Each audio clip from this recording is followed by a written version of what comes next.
Double engine तो लगा तो दिया आपने, लेकिन आदमी से भरी ट्रेन खींचने के लिए उस इंजन में दम नहीं। अध्यक्ष महोदय, 1971 में इंदिरा गांधी जी ने प्रेसिडेंट निक्सन की धमकी को नकारा था, अटल जी ने पोखरण के जरिए दुनिया को जवाब दिया था। आज हम अलाव सुन रहे हैं और सरकारी किसी व्यक्ति की तरफ से ट्वीट नहीं आया। अध्यक्ष महोदय, मैं आपको ये कहना चाहती हूँ, ये कैसा आत्मनिर्भर सरकार है, ये कैसा देश है। मगर मैं ये कहना चाहूंगी, चिप भी विदेश का है, AI भी विदेश का है, तेल भी विदेश का है, ऊपर से इजाजत भी अमेरिका दी हमें। ये कैसा आत्मनिर्भर पल रहा है। अध्यक्ष महोदय, वेवा लेकर भी खुद को ग्लोबल लीडर बताने से सबसे बड़ा विडंबना है। अध्यक्ष महोदय, जब अपना फ्यूल भी दूसरे के लाइसेंस से मिली तो देश की सॉवरेनिटी पर सीधा सवाल उठता है। अध्यक्ष महोदय, भाषणों में तो आत्मनिर्भर है, फैसलों को किसी और के अलाव का इंतजार करते हैं। अध्यक्ष महोदय, ये लोग मिडिल ईस्ट की इस लड़ाई के दौरान अमेरिका ने कहा कि उन्होंने भारत को दूसरे देशों से तेल लेने के लिए अलाउ किया। अलाउ ये सिर्फ शब्द नहीं अध्यक्ष महोदय, ये हमारी सॉवरेनिटी पर सवाल उठाता है। सबसे बड़ा सवाल है कि सरकार चुप क्यों रही। सरकार के जो ये लोग रोज बड़ी बड़ी बातें करते हैं अध्यक्ष महोदय, वो आज किसी दूसरे देश की प्रेस कॉन्फ्रेंस में अलाउ जैसे शब्द सुनकर चुप बैठे हैं। अध्यक्ष महोदय, सरकार ने 12 साल में देश पर कर्ज का बोझ इतना बढ़ा दिया है कि जो पैसा गरीब के घर, किसान के खेत, बच्चे की पढ़ाई और मजदूर की तनख्वाह पर लगानी चाहिए, वो पहले ही अधूरा चुकाने में चला जाता है। ये अमृत काल नहीं है, ये कर्ज काल चल रहा है। अध्यक्ष महोदय, लगता है कागजों पर बजट बहुत बड़ा है, लेकिन जनता के लिए जगह बहुत छोटी है। अध्यक्ष महोदय, ऊपर से बजट चमक रहा है, नीचे से घर का बटुआ फट रहा है। कागजों में तो सरप्लस लिखते हैं, लेकिन जिंदगी तो EMI भरते भरते कट रहा है। कर्ज बढ़ता जा रहा है, बजट पीछे छूट रहा है, डेब्ट तो एसेट से तेज भाग रहा है। अध्यक्ष महोदय, ये कैसा अमृत काल है जहां आम हिंदुस्तानी का भविष्य गिरवा रखा जा रहा है। अध्यक्ष महोदय, 2019 में इस सरकार ने बड़ी कंपनियों का कॉर्पोरेट टैक्स 30% से घटाकर 22% कर दिया। ये हर साल 1.5 लाख करोड़ की राहत मिली, लेकिन सवाल ये है, ये पैसा कहां से रिकवर किया जा रहा है? मध्यम वर्ग से, किसान की जेब से, नौकर पेशी की सैलरी से। अब इनकम टैक्स कॉर्पोरेट टैक्स से ज्यादा हो गया। अध्यक्ष महोदय, यानी सैलरी पाने वाला आम इंसान, छोटा व्यापारी, वो ज्यादा टैक्स दे रहा है और बड़ी कंपनियां कम।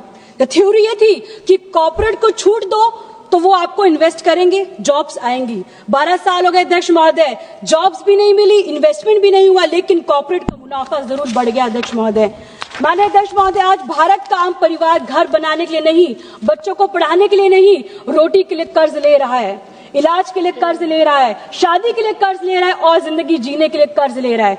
जब कोई परिवार रोटी के लिए कर्ज लेता है अध्यक्ष महोदय, तो उसे विकास नहीं, विफलता कहते हैं। अध्यक्ष महोदय, मजदूर तो बढ़ी नहीं, लेकिन महंगाई बढ़ती रही और इसी कैची में आम परिवार कट रहा है। घरेलू बचत 5 साल के सबसे निचले स्तर पर। अध्यक्ष महोदय, ये आंकड़े चीख चीख कर बोल रहा है, लेकिन सरकार के कान बंद है, आंख भी बंद है और मुंह सिर्फ खुलता है तो विकसित भारत बोलने के लिए खुलता है। अध्यक्ष महोदय, मैं ये कहना चाहूंगी आपको कि जनता को करीब 14% मेडिकल महंगाई सहनी पड़ती है, जो सरकार चार्ट में दिखाती नहीं है। करीब 12% शिक्षा महंगाई झेलनी पड़ती है, जो सरकार आंकड़ों में शामिल नहीं करती है। कई परिवार आज अपनी पुरानी कमाई का आधा हिस्सा सिर्फ एक बच्चों की पढ़ाई में लग जाता है और LPG की मांग ने तो हर रसोई को छुआ है और छोटे ढाबे बंद कर रहे हैं, कर्मचारी छटनी हो रही है। अध्यक्ष महोदय, असली महंगाई वो है जो आम आदमी को महसूस कराता है, जो किसी गवर्नमेंट रिपोर्ट में नहीं लिखी होती है। अध्यक्ष महोदय, उत्तर प्रदेश सबसे ज्यादा सांसद इस पार्लियामेंट में आते हैं, लेकिन वहां का पर कैपिटा इनकम आज भी नेशनल एवरेज से भी कम है। इतने सालों में डबल इंजन गवर्नमेंट तो बनी आपकी, लेकिन डबल इंजन तो लगा तो दिया आपने, लेकिन आदमी से भरी ट्रेन खींचने के लिए उस इंजन में दम नहीं। अध्यक्ष महोदय, मैं आपसे ये कहना चाहूंगी कि मिडिल ईस्ट की इस लड़ाई के दौरान अमेरिका ने कहा कि उन्होंने भारत को दूसरे देशों से तेल लेने के लिए अलाउ किया। अलाउ ये सिर्फ शब्द नहीं अध्यक्ष महोदय, ये हमारी सॉवरेनिटी पर सवाल उठाता है। सबसे बड़ा सवाल है कि सरकार चुप क्यों रही।